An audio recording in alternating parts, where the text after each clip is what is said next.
The second thing when it comes to that communist label is that there is a video clip of him that did resurface. It is from a few years ago, where in that video clip, he does say seizing the means of production. Now, for those of you who don't know, that is a phrase that comes straight from Marxism theory. And in context, he wasn't actually meaning to literally do it in his policy. Again, he did not campaign saying things like, let's seize the means of production. This was something he said years ago. And yes, he probably still believes it. That's a whole different conversation. And then the third thing that he did that people are like, oh my God, you're a communist for, is when very recently, when asked in an interview whether he believes that New York City should have billionaires, he said no. And Republicans hated it. I mean, they're calling him a big communist for that. And you know what? I don't really get it. I mean, in New York City, where there's a homelessness crisis, mental health crisis, education crisis, housing crisis, there's so many things, a migrant crisis, so many things going on.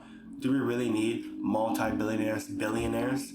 And listen, I don't think that should be that controversial of a statement to say. And I think the politicians are just running with it. They're trying to use that one bit to try to reinforce the idea that he's a communist, very chaotic leader. But I think the very big truth is many politicians, even some of your very conservative ones, even a Marjorie Taylor Greene, might even agree that why do we have billionaires and massive wealth inequality, meanwhile, other constituents don't have enough? So maybe our billionaires should be paying enough in taxes. And that isn't quite socialist or communist thing to believe, that people should pay their fair share. Or I guess it is pretty socialist and pretty communist to believe that people should pay their fair share. But I think that's just the right thing to do. And I don't think that's very anti-capitalism necessarily, because you can still promote economic growth and just not have billionaires. But of course, Mamdani is not going to take away billionaires. I mean, if you ask the average person on the bus or train, hey, do you believe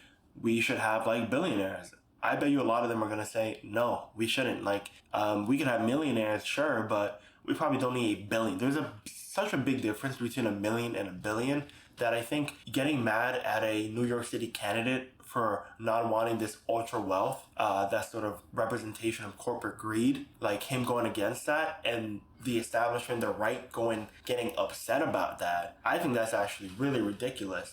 Whose side are they on? Are they on the American people side, or are they on the side of corporations and old money? Either way, I'm going to put an end to it. Mamdani is not a communist, and anybody that tells you so is just trying to insult his economic policies.